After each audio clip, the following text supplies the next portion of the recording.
Ok. Pas passé loin, mais.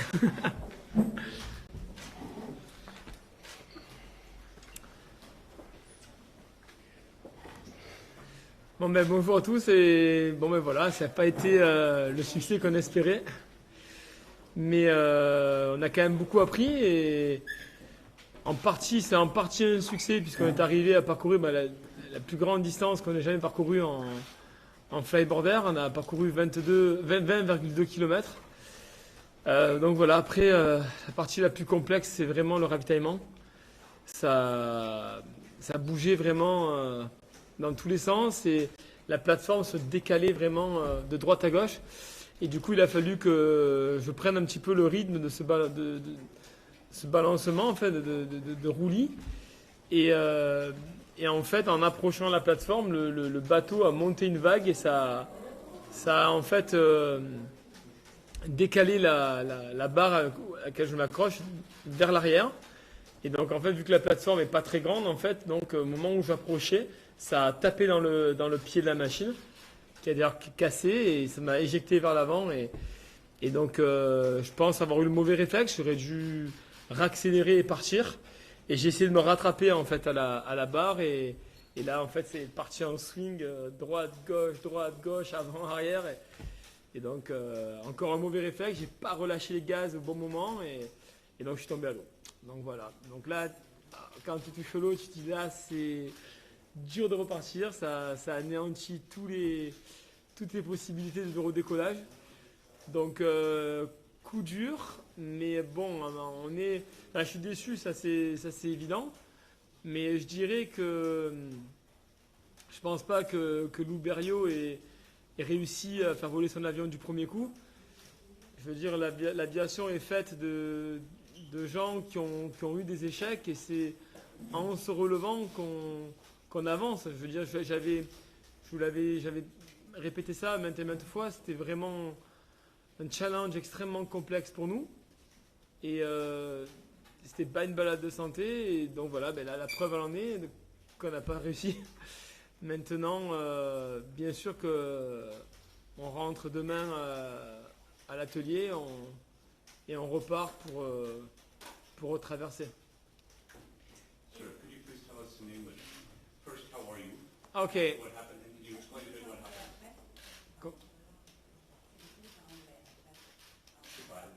Ok, comme vous voulez, on fait d'abord en français, on est en direct.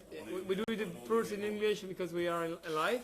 Well, I'm live in English as well. Oh, okay, okay. So just I will go fast. So so we fell. We are sad about that, but in the other hand, we realized the farthest flight ever in a flyboard there. We did 20.2 kilometers. We was scared along the work behind this DeFi to fail on the distance, and finally that was the easiest. I was like pushing by the DeFi and everything, and I pushed my body to the limit, and finally I was able to fly faster than I expect. And the biggest challenge finally was the landing. The boat was too small, the platform moving on the roll, and so I was focused on that. And when I approached the platform, it just tilted on the pitch. It hit the feet of the flyboard, and then it was the disaster. But we're back in France. We're back at home. We will rebuild it and do it again. Comment va votre engin? Comment va le flyboarder? Le flyboarder est détruit, littéralement, hein, toute l'électronique à refaire. Les moteurs sont foutus, tout est foutu. Mais on l'a construit, donc bien sûr qu'on peut le reconstruire et très rapidement. C'est pas la première fois, j'espère que ce sera la dernière, mais bon, de toute façon, vu qu'on se met de plus en plus de challenges et de plus en plus haut, ben forcément, ça ne sera pas la première et la dernière fois qu'on échouera. Ou sinon, il faudra qu'on reste hyper conservateur et vivre sur nos acquis. Et c'est pas comme ça qu'on fait progresser l'aviation. Christelle, votre épouse disait que vous étiez très en colère. Là, ça va mieux? Comment? Christelle disait que vous étiez très en colère. En colère après moi-même, c'était pas vraiment de la colère, c'est un peu de la déception. C'est juste vrai quand passer à ça, c'est toujours dur à avaler. Mais bon, voilà, j'ai passé ma vie entière à faire du sport. Tu travailles pour être champion du monde, il n'y en a qu'un. Donc des fois c'est toi et des fois c'est l'autre. Donc il faut arriver à accepter ça et apprendre de ses erreurs. Voilà, c'est ça le challenge. Non, le prochain challenge, c'est vraiment la manche. On ne lâchera pas tant qu'on n'y arrivera pas. Ça sera quand? La semaine prochaine? Ben, le plus tôt possible, j'espère. Dans la même configuration, donc on sait maintenant quel est le point bloquant, donc on va prendre un bateau beaucoup plus grand. Et donc voilà, donc aujourd'hui, c'est vrai que ça a été compliqué, parce que, ben, disons que les plans, on a changé nos plans de multiples fois.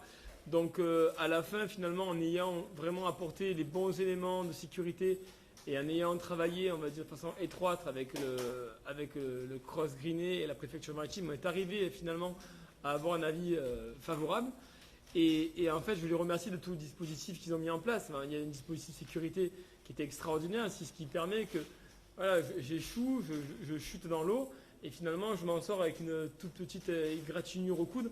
Voilà, déjà je remercie vraiment le cross greené et la préfecture maritime d'avoir vraiment mis tout ce dispositif de sécurité en place. Maintenant, c'est vrai que nous, de notre côté, on a du mal à comprendre en réalité on va dire comment dire ça, disons la fusion qu'il y avait finalement entre la version marine et aéronautique, puisque bon, nous, on est habitué maintenant à travailler avec la DGAC, qui font un travail extraordinaire pour nous, la DSAC, on est habitué à travailler avec eux, on avait un peu perdu de vue toute la partie maritime. Aujourd'hui, on prend conscience qu'il faut vraiment travailler plus près avec eux pour le prochain challenge. Ça évitera de changer de plan. Et en même temps, voilà, le coup du sort, le point bloquant, c'est la partie vraiment maritime, puisque c'est sur le bateau que j'échoue. Donc voilà, à nous de renforcer tout ça, de travailler plus étroitement avec eux et de réussir. Comment vous vous sentez physiquement là? Mais très bien, très bien. Donc le plus dur pour moi, ça va être justement de maintenir ce niveau jusqu'à la prochaine traversée. Parce que j'étais mieux que j'ai jamais été, quoi. J'ai un volant, c'était extraordinaire. J'avais pas de douleur, rien. Je volais dans les airs. Je me sentais vraiment bien. C'est rageant, quoi. C'est rageant. Comment s'est passé les 20 premiers kilomètres? Génial. Ouais, c'était juste fantastique. Je volais, j'avais aucun souci. L'air, en fait, en plein milieu de la mer, j'avais jamais volé à cette distance-là du bord. Il est beaucoup plus laminaire, enfin, c'est beaucoup plus calme, beaucoup plus fluide qu'à ras des côtes. Et du coup, je volais, c'était comme dans un rêve. Vraiment, c'était génial. How much time do you expect to take to rebuild the machine and reconstitute the mission? Oh, to rebuild it will take like just a day. And then we need like 1 or 2 days to reorganize the system, like find another boat, a bigger one. And then we have to do again and prove the safety again with all the French entities and Indian entities to prove that everything is in place in a good way and go. It's a matter of weeks, months? Could be a matter of days. La même question en français, combien de temps vous mettez pour reconstruire la machine? Pour reconstruire la machine, il nous faudra une bonne journée. Ensuite, il nous faut, je pense, en une journée ou deux, on est capable de réorganiser l'opération. C'est-à-dire trouver le bon bateau. C'est pas quelque chose d'extrêmement compliqué. Comme je vous disais, en fait, tout est déroulé, tout était comme du papier à musique jusqu'au moment où j'ai vu le bateau qui s'est agité de gauche à droite. En réalité, comme je disais, c'est beaucoup de problèmes. La faute est 100% sur nous. Hein. Je veux dire, il n'y a pas de... n'importe comment ça serait passé, ça n'aurait pas forcément changé l'issue du problème. Aujourd'hui, il y a d'énormes difficultés à atterrir sur un bateau. Tous les pilotes pourront vous le dire, c'est extrêmement difficile. Nous, on s'est basé sur du vécu, ce qu'on avait déjà fait à Miami il y a 1 an et demi. Et la configuration du bateau n'est pas la même. Peut-être la façon dont le capitaine a piloté le bateau n'est pas la même. La mer non plus. Elle était beaucoup plus agitée dans tous les sens. C'était plus du clapot que de la houle. Donc tout ça a fait qu'on a raté. Aujourd'hui, on se reconcentre sur le gros problème, puisque finalement, il me restait même pas 16 km à faire pour arriver en Angleterre. Donc c'était voilà, la partie vol, je dirais qu'on est vraiment pas mal maintenant. Donc il faut renforcer le refueling. Vous envisagez peut-être de faire leur ravitaillement en stationnaire ou... Ben, disons que là c'est vraiment une discussion qu'on doit avoir en interne dans l'équipe. Moi je suis pas pour parce qu'on repartirait de zéro. Donc là, l'avantage qu'il y a, c'est qu'on peut tirer vraiment les leçons de nos erreurs. Parce que c'est pas très loin non plus. Il y a eu vraiment le tilt vers l'arrière qui a touché la planche. C'est pas insurmontable. C'est vraiment un détail finalement. C'est un détail auquel on n'a pas pensé. C'est toujours pareil quand on échoue, puisque tout ce qui peut te faire potentiellement échouer, tu peux le renforcer. Moi, j'imaginais pas un bateau de 10 mètres tilté violemment sur l'arrière. C'est juste une erreur. Donc, si on repart sur le plan A, on va potentiellement recréer des problèmes auxquels on n'aurait pas imaginé. Donc là, je pense qu'il faut vraiment mieux se focaliser sur le problème en question et le solutionner. La semaine prochaine, c'est une possibilité pour vous voir tenter la traversée. Comment ? C'est possible de vous voir pour tenter la traversée dès la semaine prochaine. Ah, c'est fort possible, mais c'est ce que je souhaite. C'est ce que je souhaite vraiment. C'est l'objectif. C'est l'objectif. Dès la semaine prochaine. Dès la semaine prochaine. 200 mètres. Ah, toujours du même endroit. Toujours du même endroit. Et on va pas changer de plan. Hein. On va rester sur le même plan. Comme je disais, il faut arriver à coordonner tout bien comme il faut et juste apprendre de nos erreurs et tout bien refaire un point derrière l'autre. Donc voilà, je pense qu'il vaut mieux aujourd'hui, dans les conditions dans lesquelles on se trouve, régler des problèmes plutôt que de changer de plan. Voilà. This is such a unique thing that you're doing. Can you describe the sensation of flying over the channel? Oh, the sensation, as I said, is just amazing. The first 20 kilometers, I was in a condition that I've never been, far from the coast, so the wind was so regular. It was like, it was almost as when I flew inside, like no turbulence, nothing. So it was just like flying in the dream. So yes, it was an amazing sensation. At the beginning, I even didn't see inland, so I was like alone above the sea. It's impossible to describe. Not scary. No, not scary at all. It was just like the dream. Au moment où vous avez chuté dans l'eau, vous avez eu peur, ça s'est passé assez vite, vous avez été récupéré. Non, sincèrement, franchement, j'ai pas du tout eu peur. Il n'y a pas eu un moment où j'ai eu peur pour ma vie. Même un moment quand j'étais dans l'eau, en fait, le casque m'empêchait un petit peu de respirer parce que l'eau, en fait, s'accumulait dedans. Mais en fait, à tout moment, je peux larguer le système. Donc en réalité, même le pire, bon là pareil, on va apprendre de cette erreur-là. C'est en fait, on modifie les casques pour qu'ils tiennent en fait sous la mâchoire, pour pas qu'ils bougent en fait à 150, 160 km/h. Et du coup, l'eau quand elle rentre, elle s'évacue pas. Donc j'étais presque obligé de boire l'eau qui rentrait dans le casque pour être obligé pour pouvoir respirer derrière. Et j'arrivais pas à enlever la sangle. Donc là, on va monter la sangle sur un scratch. Donc ça sert Mais sinon, à tout moment, je pouvais larguer le système pour flotter vraiment largement au-dessus de l'eau. Mais si je faisais ça, je pense que j'aurais vraiment eu du mal à repartir. Et donc j'ai fait le maximum, j'ai résisté tant que j'ai pu. Puis finalement, j'ai retiré le casque. Et puis bon, après là, j'étais en position tout à fait sécu. Donc j'attendais qu'on vienne me chercher.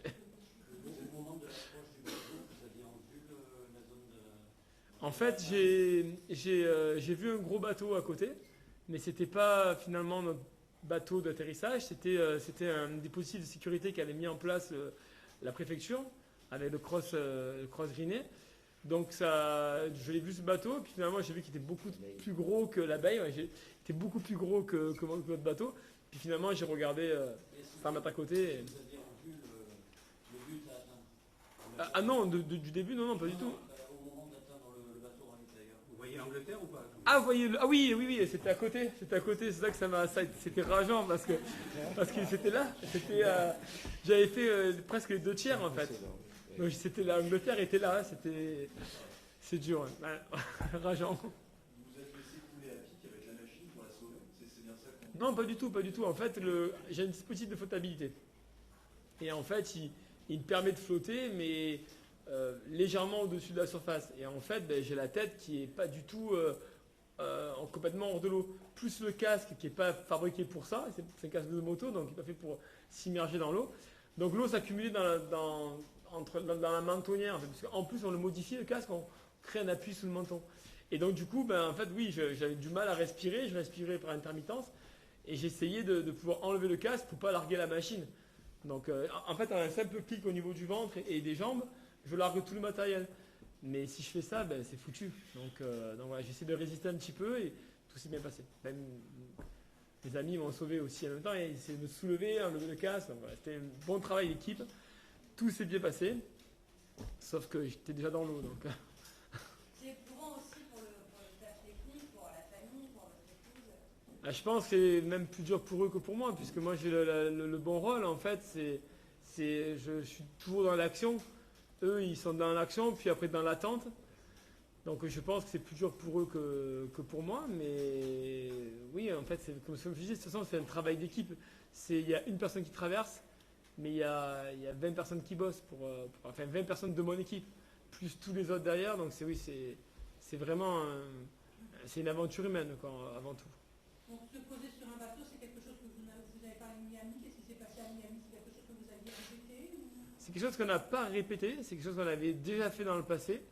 Mais finalement, ce qu'on apprend aujourd'hui, c'est que la taille, la hauteur de la plateforme ne sont pas forcément en fait répétables. Hein. Disons que le bateau, s'il bouge plus, par rapport à sa structure, par rapport à la forme de la coque, et puis encore les conditions climatiques aussi.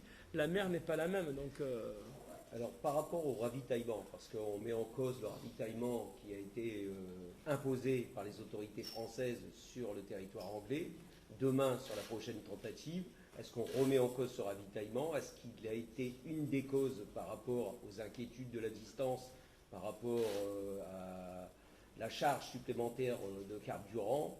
Est-ce que demain il faut rediscuter avec les autorités pour satisfaire la première, je dirais, esquisse de la traversée où il y avait 2 positions de ravitaillement? non, pas du tout. Sincèrement, ça ne remet pas en cause. ça ne remet pas en cause. Et sincèrement, comme je dis, on est les seuls responsables de cet échec. Et disons que non, ça nous a juste poussé à être meilleurs. Et finalement, c'est la seule chose qui s'est bien déroulée. La distance, on l'a fait sans aucun problème. Et d'ailleurs, on a pesé le sac qui est sorti de l'eau.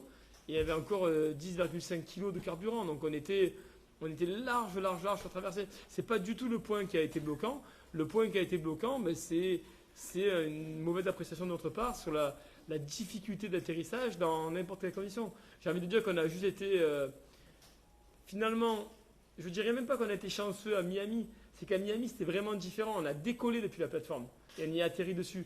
Je veux dire, si j'avais été sur le plateau pour en décoller, je n'aurais carrément pas décollé, puisque je pense qu'il n'y avait même pas la capacité de rester debout dessus avec des baskets. Donc c'était d'autres conditions.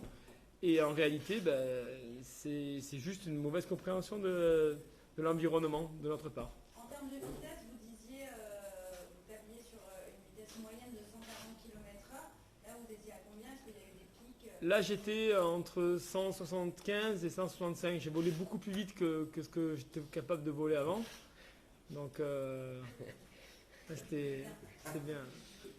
Alors oui, il faut aussi rappeler que l'expulsion des gaz fait que la plateforme doit être en hauteur et que ça augmente encore plus par rapport au tangage, puisque on est surélevé par rapport au bateau. C'est ça. Donc ça bouge d'autant plus fort et à des En fait, ça degrés se décale. beaucoup plus forts. En fait, disons que ça Voilà, ne fait pas que parce bouger, que ça carrément ça se On décale. ne peut en pas fait. coincer les gaz, sinon on repart plus. C'est ça. En fait, Voilà. la problématique, c'est qu'en plus de bouger en fait en latéral, carrément ça se décale carrément. En fait, quand je suis arrivé dans la plateforme, elle ne bougeait pas. Puis avec les paquets de mer, en fait, elle sautait, mais en fait la plateforme elle se décalait complètement à droite et complètement à gauche. Donc je suis vraiment focalisé sur ça et j'ai pas du tout vu qu'en fait elle bougeait également vers moi.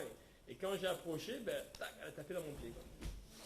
Donc voilà. Could you just explain in English when you were in the water, how in fact you were rescued, and also the challenges of not getting the water, in your mouth, while also preserving the machine? Yeah, so when I fall in the water, the problem was the life jacket is enough to make me float with the machine on my feet.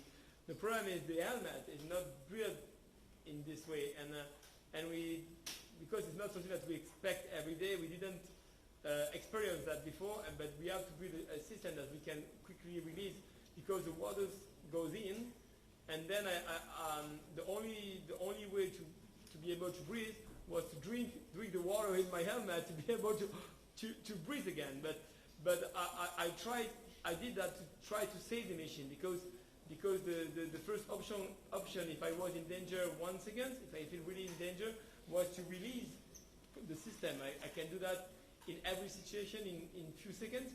But if I did that, the machine was in the middle of the sea. So I try as maximum I can, and at the last minute I was able to remove the strap, and I removed the helmet, and then I was easy, and I am waiting for the rescue. And the machine's preserved.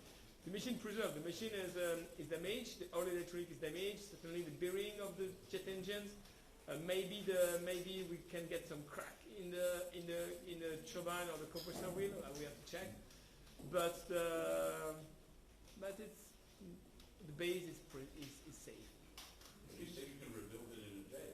Yeah, in a day. Yeah. Est-ce que d'ici la semaine prochaine, vous voulez faire des essais d'accotage? Disons que on va déjà tout faire pour avoir un bateau le plus grand possible et se positionner le plus bas possible. Et il faudrait qu'on puisse faire des essais vers chez nous sur un système un peu plus même petit pour s'entraîner. Après, je dirais que oui, il va falloir.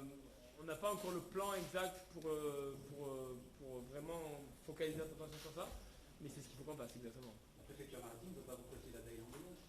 C'est un gros bateau. Écoutez, je ne faut pas non plus abuser des moyens de l'État. Déjà, ils étaient là pour nous sauver la vie, ce qui est déjà très bien. S'y était engagé.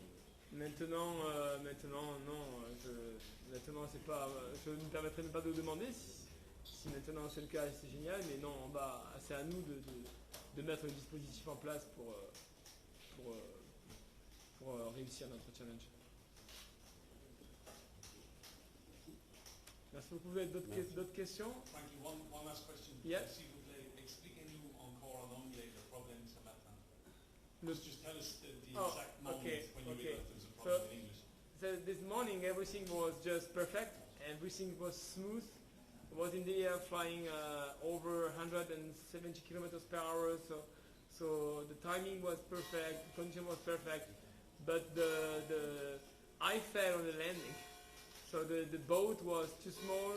The water was too much waves and everything. And when I approached the platform to land, the platform was moving too much on left and right. The problem is, because it's a little bit hot on the boat, it's not only moving like this, it's moving completely on side. So I was focused on that, and when I approached the platform, I didn't realize that, because you can see clearly when you're on the front of the platform that it's moving this way, but it's extremely hard to see that it's moving like half a meter this way. Your eyes can't see that, So I was focused on this movement. I completely didn't see that the platform moving this way. And when I approached the platform, the handlebar moved like this way and break the two front feet of the flyboard there, and that made me lose the balance on the front. I think that now with the reflection, the right reaction could be to just put the gas and go backwards. And I certainly get bad reflex. I just grab the bar, and then I start swinging every directions, and it was too late. Quelqu'un d'autres questions? Combien de kilomètres vous avez parcouru 20,2 km. Et c'est un record. Pour moi, oui. En fait, j'avais jamais fait plus de 9-10 km avant de me préparer pour la Manche. Et pour me préparer pour la Manche, je travaillais sur le 18-19. Mais là, en fait, toutes les conditions étaient alignées pour aller plus loin. Et disons qu'il fallait aussi éviter le maximum possible le channel, où tous les bateaux se croisent. Donc voilà, c'était le challenge du jour et c'est de loin le plus long vol que j'ai jamais fait en flyboard. Donc c'est pas 100% un échec, quoi. Quelles étaient les dimensions de la plateforme pour ce projet? Je crois que c'était assez 1 mètre par 1 mètre. Et votre blessure au coude, comment vous Je sais même pas. Sincèrement, je me suis aperçu 1 heure après que j'avais ça. Parce que j'étais en train de mettre du sang de partout dans la baie, dans le bateau. Mais non, Certainement en tombant, j'ai dû gripper quelque chose, mais je me rappelle plus quoi en fait. C'est quand on a l'adrénaline comme ça sur un moment, en fait le cerveau il se focalise vraiment sur l'instant présent et ça fait une espèce de reboot toutes les secondes. Donc du coup j'ai pas vraiment de souvenir exact de tout ce qui s'est passé quoi. J'étais en mode survie quoi en fait.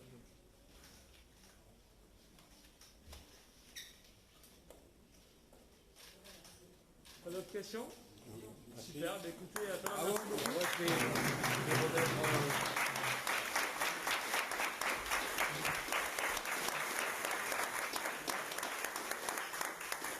je voudrais remettre la médaille de la ville de Sangatte quand même et lui souhaiter la réussite. Si ce n'est pas aujourd'hui, je suis persuadé que ça interviendra plus tard. En tout cas, la commune et ses services feront tout pour accueillir dans les meilleures conditions.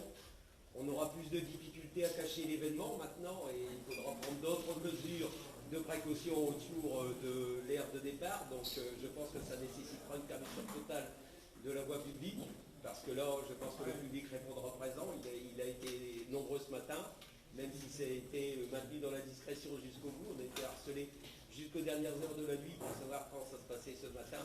Et le monde était présent, mais en tout cas, c'est une belle chose et un bel honneur pour la commune. Donc je tenais à remettre la médaille, à remettre le trophée pour l'équipe. Parce que vous pensez qu'il y a une équipe derrière, on dit toujours que la victoire est collective. Et puis, c'est une petite chose pour le fils et son copain qui étaient... Merci beaucoup. voilà, j'ai pensé à eux, parce que je pense que qu'ils étaient derrière les encouragements, et c'est bien de voir aussi la famille réunie. Et je pense que ça aussi, c'est indispensable à la réussite. En tout cas, vous serez toujours les bienvenus. Et puis, bon entraînement et au plaisir. Merci. Je serai de l'autre côté, moi, du pays, mais je serai en liaison directe. Et si il fallait revenir, je reviens. Merci beaucoup, monsieur le maire. Merci.